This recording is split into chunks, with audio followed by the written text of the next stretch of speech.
Okay, so ఇవాళ మనం class room of the elite season 1 episode 9 అయితే ఎక్స్ప్లెయిన్ చేయబోతున్నాం. అండ్ దానికంటే ముందు సారీ ఫర్ ఆల్, మీరు చేసిన ఏ కమెంట్ కి నేను రిప్లై ఇవ్వలేదు కొన్ని రోజుల నుంచి. ఎందుకంటే నేను కొన్ని రోజుల నుంచి సరిగా వీడియోస్ అప్లోడ్ చేయడం లేదు. ఇక దానివల్ల నాకు ఏం చెప్పాలో అర్థం కాక నేను సరిగా రిప్లై ఇవ్వడం లేదు. దానికైతే సారీ ఫర్ ఆల్.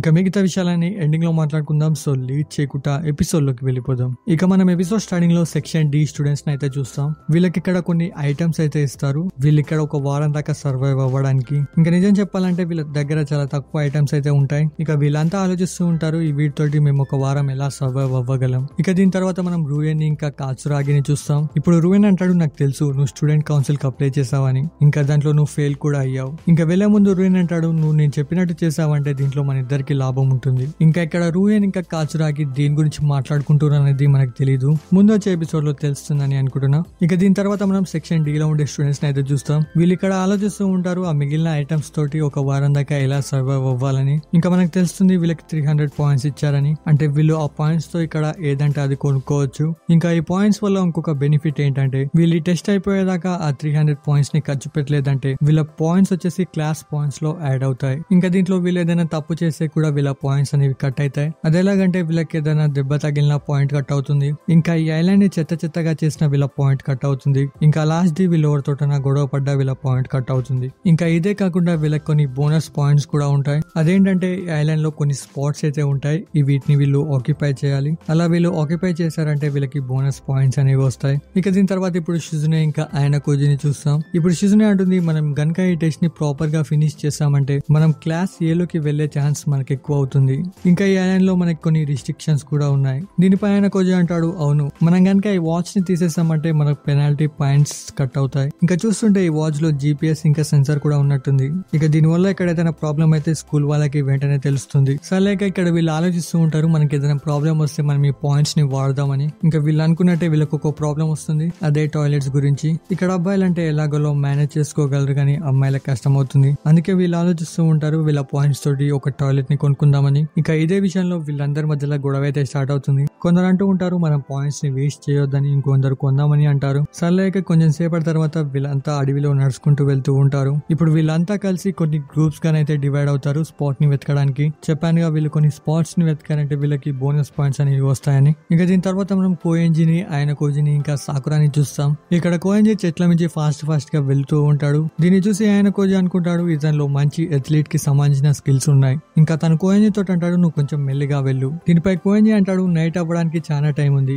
ఇంకా ఈ టైంలో మీరు అసలు తప్పిపోరు. ఇక మనం చూసినాగానే కోయంజి వీళ్ళిద్దరిని వదిలిపెట్టి కంచైతే వెళ్ళిపోతాడు. ఇప్పుడు ఆయన కోజి సాకురా మెల్లిగా నడుచుకుంటూ వెళ్తుంటే వీళ్ళకి ఒక గుహ కనిపిస్తుంది. ఇక దీని తర్వాత మనం పాస్ట్ అయితే చూస్తాం. దీంట్లో మిస్ అయ్యి వీళ్ళందరికీ స్పాట్స్ గురించి ఎక్స్ప్లెయిన్ చేస్తూ ఉంటుంది. ఇక్కడ మిస్ అయ్యి అంటుంది, ఈ ఐలాండ్ లో చాలా స్పాట్స్ ఉన్నాయి. ఈ వీటిలలో మీరు ఏదైనా ఒక స్పాట్ ని కనిపెట్టారంటే మీకు బోనస్ పాయింట్స్ వస్తాయి. ఇంకా టెస్ట్ మధ్యలో మీరు ఈ బోనస్ పాయింట్స్ ని యూజ్ చేయలేరు. ఇంకా ఈ టెస్ట్ కంప్లీట్ అయిన తర్వాత ఈ పాయింట్స్ అన్ని వెళ్లి మీ క్లాస్ పాయింట్స్ లో కలుస్తాయి. ఇంకా తను అంటుంది, మీరు ఈ విషయాన్ని గుర్తుపెట్టుకోండి, ఈ స్పాట్ ని కేవలం మీ గ్రూప్ లోని గ్రూప్ లీడరే ఆక్యుపై చేయగలడు. ఇంకా దానికి సంబంధించి మేము అతనికి ఒక కార్డ్ ని కూడా ఇస్తాం. ఇక మీరే డిసైడ్ చేసుకోవాలి మీ గ్రూప్ లీడర్ గా ఎవరిని చేసుకుంటారనేది. ఇంకా ఏ రీజన్ లేకుండా కూడా గ్రూప్ లీడర్ ని మార్చరాదు. ఇంకా నేను మీకు ఇంకొక విషయం చెప్పాలి, మీరు కనుక పక్క గ్రూప్ కి సంబంధించిన క్లాస్ లీడర్ ని కనిపెట్టారంటే మీకు 50 పాయింట్స్ అనేవి వస్తాయి. ఇంకా మీకు తెలుసుంటే అతని పేరు టెస్ట్ ఎండింగ్ లో చెప్పాలి. ఇలా మీరు మిగిలిన గ్రూప్ లీడర్స్ అందరినీ కనిపెట్టారంటే మీకు 150 పాయింట్స్ వస్తాయి. ఇంకా మీ గ్రూప్ లీడర్ గురించి వేరే గ్రూప్ కి తెలిసిందంటే మీకు -50 పాయింట్స్ అనేవి తగ్గుతాయి. అంటే మీ గ్రూప్ లీడర్ ఎవరన్న సంగతి ఎవరికి చెప్పొద్దు.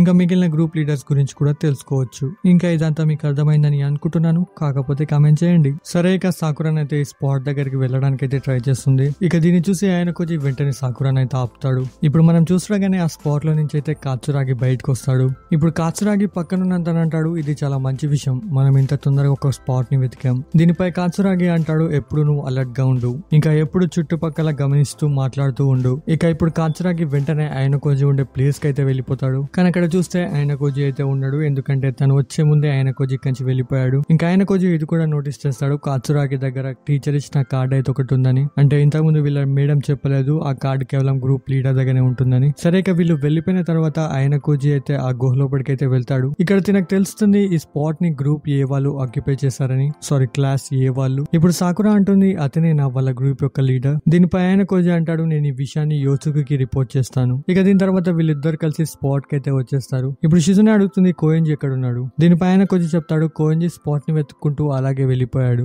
ఇప్పుడు ఇక్కడే ఉన్న యూసుకి చెప్తాడు నా దగ్గర ఒక గుడ్ న్యూస్ ఉంది. అదేంటంటే సూడో ఇంకా మిగతా వాళ్ళు కలిసి ఒక స్పాట్ ని కనిపెట్టారు. ఇక దీని తర్వాత వీళ్ళంతా కలిసి ఆ స్పాట్ దగ్గరికి అయితే వెళ్తారు. ఇప్పుడు ఇక్కడ మనం ఈ స్పాట్ దగ్గర చూస్తే ఇక్కడ ఒక రివర్ ఉంది. అంటే వీళ్ళ వాటర్ ప్రాబ్లం అయితే ఇప్పుడు సాల్వ్ అయిపోయింది. ఇక ఇప్పుడు వీళ్ళంతా ఆలోచిస్తూ ఉంటారు మనం ఈ స్పాట్ ని ఆక్యుపై చేద్దామా లేకపోతే దీన్ని బేస్ క్యాంప్ లా వాడుకుందామా. ఇప్పుడు ఇక్కడ కొందరు దీన్ని ఆక్యుపై చేసుకుని బేస్ క్యాంప్ లా వాడుకుందామని అంటూ ఉంటారు. ఇక దీన్ని మీకు నేను క్లారిటీగా చెప్పాలంటే వీళ్ళు ఇప్పుడు వారం రోజుల దాకానైతే ఈ ఐలాండ్ లో ఉండాలి. అలా వీళ్ళు ఉండడానికైతే అక్కడ టెంట్స్ ని సెట్ చేసుకుని ఇంకా వారం రోజులకు సరిపడే వన్నిటిని సెట్ చేసుకోవాలి. ఇక దీన్నే బేస్ అని అంటారు. ఇంకా స్పాట్ ని ఆక్యుపై చేసుకోవడం అంటే ఏం లేదు, వీళ్ళు ఇక్కడ ఈ స్పాట్ ని ఆక్యుపై చేసుకుని వేరే కాడికి వెళ్ళిపోవచ్చు. కానీ ఇక్కడ వీళ్ళు ఏం చేద్దాం అనుకుంటున్నారంటే బేస్ ని ఇంకా స్పాట్ ని ఒకే కాడ సెట్ చేద్దామని అనుకుంటున్నారు. కానీ దీని వల్ల ప్రాబ్లం ఏమొస్తుందంటే మనం ఈ స్పాట్ ని ప్రతి 8 గంటల తర్వాత రెన్యూ చేయాలి. ఇక ఇలా రెన్యూ ఎవరు చేయాలో తెలిసిందే కదా, వీళ్ళ లీడరే చేయాలి. అలా చేస్తున్నప్పుడు వీళ్ళ లీడర్ పక్క టీం వాళ్ళకి దొరికిపోయాడంటే చాలా పెద్ద ప్రాబ్లం అవుతుంది. ఇక ఇలాగే వీళ్ళు బాగా ఆలోచించి ఒక నిర్ణయానికి అయితే వస్తారు. ఇంకా వీళ్ళందరూ చెప్తారు మనం ఇక్కడే బేస్ క్యాంప్ ని ఏర్పాటు చేసుకుందాం.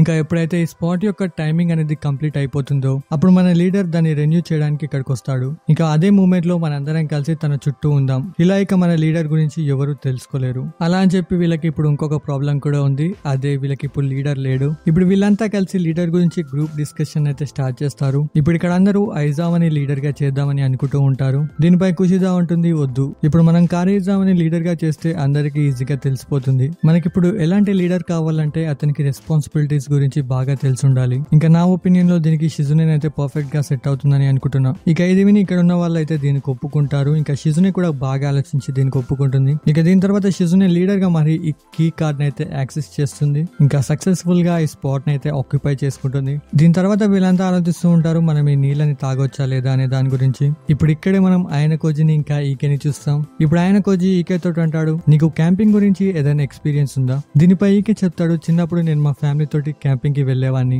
ఇంకా నా ఒపీనియన్ లో ఈ నీళ్లు ఫ్రెష్ గానే ఉన్నాయి. ఇక ఇప్పుడు వీళ్ళంతా కలిసి ఇక్కడ ఉండడానికి టెంట్ ని అయితే రెడీ చేసుకుంటారు. ఇక దీని తర్వాత మనం ఈవినింగ్ ఆయన కోజిని అయితే చూస్తాం. ఇక్కడ వీళ్ళంతా కలిసి మంట కోసం కట్టెల్ని వెతుకుతూ ఉంటారు. ఇప్పుడు యామహూచి ఆయన కోజితో అంటాడు చూడు ఆయన కోజి కుషిదాన్ అయితే నాకు అసలు అర్థం కాదు, అందుకే నేను సాకురాన్ని సెట్ చేసుకుందామని అనుకుంటున్నాను. ఇంకా నువ్వే చూడు నేను తనతో మంచిగా ఉండి తన్ని నా ప్రేమలో పడేస్తా. ఇది విని ఆయన కోజి అంటాడు అవునా సరే. ఇక దీని తర్వాత వీళ్ళు కావాల్సిన అన్నిటిని కలెక్ట్ చేసుకుని వెళ్తూ ఉంటారు. ఇప్పుడు వీళ్ళు ఇలా వెళ్తుంటే యామహూచి సాకురాతో అంటాడు నీకవి చాలా బరువుగా ఉన్నట్టున్నాయి, నేను వీటిని మోయానా. దీనిపై సాకురా ఏమొద్దని చెప్తుంది. ఇంకా వీళ్ళు ముగ్గురు ఇలాగే నడుచుకుంటూ వెళ్తుంటే వీళ్ళకి ఈ బుక్ అయితే కనిపిస్తుంది. చూస్తుంటే తన్ని ఎవరో కొట్టినట్టు ఉన్నారు. ఇప్పుడు యామహూచి తన దగ్గరికి వెళ్లి అడుగుతాడు నువ్వు బాగానే ఉన్నావా. దీనిపై ఈ బుక్ అంటుంది నువ్వు నన్ను ఒంటరిగా వదిలే. ఇప్పుడు యామహూచి అంటాడు నీకు కావాలంటే నువ్వు మాతో కలిసి మా బేస్ కి రావచ్చు. దీనిపై ఈ బుక్ అంటుంది నీకు తెలుసుగా నేను సెక్షన్ సి అని, ఇంకా నీదేమో సెక్షన్ డి. దీన్ని బట్టి చూసుకుంటే మనం ఇద్దరం ఎనిమీస్ అవుతాం. దీనిపై యామహూచి అంటాడు అదంతా వదిలే, నువ్వు మాతో రావాలనుకుంటే రావచ్చు. దీనిపై ఈ బుక్ అంటుంది నువ్వు అంత సింపుల్ గా మీ అపోనెంట్ ని ఎలా నమ్ముతున్నావు. ఇక దీని తర్వాత వీళ్ళంతా కలిసి క్యాంప్ అయితే వచ్చేస్తారు. ఇంకా వీళ్ళతో పాటు ఇక్కడ ఈ బుక్ కూడా ఉంటుంది. ఇంకా కుషిదానేమో వీళ్ళందరి కోసం ఫ్రూట్స్ అయితే తీసుకొస్తుంది తినడానికి. ఇంకా ఇక్కడ వీళ్ళందరూ ఈకీకే థ్యాంక్ యూ చెప్తూ ఉంటారు ఎందుకంటే తనకి క్యాంపింగ్ గురించి బాగా తెలుసు. తనే వీళ్ళందరి కోసం వాటిని కరెక్ట్ గా అరేంజ్ చేశాడు. ఇప్పుడు ఈకీ అంటాడు ఈ మిషన్ అయిపోయేదాకా మనం అందరం ఒకరి మీద ఒకరు నమ్మకం పెట్టుకోవాలి. ఇంకా మాక్సిమం మనం 150 పాయింట్స్ అయితే సేవ్ చేయాలి. ఇప్పుడు ఆయన కొద్ది అంటాడు అక్కడ నీ గురించే డిస్కషన్ జరుగుతుంది. ఇంకా ఇక్కడ కుషిదా ఈ బుక్ కి ఫ్రూట్స్ అయితే తీసుకొస్తుంది. ఇంకా ఇదే మూమెంట్ లో వీళ్ళకి ఒక బ్యాడ్ న్యూస్ అయితే తెలుస్తుంది. అదేంటంటే కోఎన్జీ మళ్ళీ షిప్ మీదకి వెళ్ళిపోయాడు నా హెల్త్ బాగలేదని చెప్పి. ఇంకా దీని వల్ల వీళ్ళ 30 పాయింట్స్ అయితే మైనస్ అవుతాయి. ఇక దీంతో కోఎన్జీ ఈ మిషన్ లో నుంచి కూడా బయటకు వెళ్ళిపోతాడు. ఇక కోఎన్జీ అసలు ఈ గేమ్ లో నుంచి ఎందుకు బయటికి వెళ్ళిపోయాడు, ఇంకా ఈ బుక్ ని వీళ్ళు అసలు నమ్మొచ్చా. ఇంకా ఇదంతా తెలుసుకోవాలంటే మీరు నెక్స్ట్ ఎపిసోడ్ చూడాలి. అండ్ దానికంటే ముందు class room of the elite కి సంబంధించి 7 ఎపిసోడ్స్ అయితే బ్లాక్ అయిపోయాయి. ఇంకా ఇలా బ్లాక్ అవ్వడం వల్ల నాకు సరిగా వీడియోస్ చేయబుద్ధి అవ్వట్లేదు నిజంగా. సో ఎనీహౌ నేనైతే దాన్ని మళ్ళీ ఎడిట్ చేసి రీఅప్లోడ్ అయితే చేస్తాను. ఎవరైనా చూడలేదంటే కింద కమెంట్స్ చేసి చెప్పండి. ఫస్ట్ నుంచి అయితే నేను ఆ ఎపిసోడ్స్ అయితే మళ్ళీ అప్లోడ్ చేస్తాను. అండ్ కమెంట్ చేయడం అస్సలు మర్చిపోకండి. వెళ్ళే ముందు ఈ వీడియోకి లైక్ చేయడం మర్చిపోకండి. ఛానల్ కూడా కొత్తగా సబ్స్క్రైబ్ చేసుకోండి. బాయ్.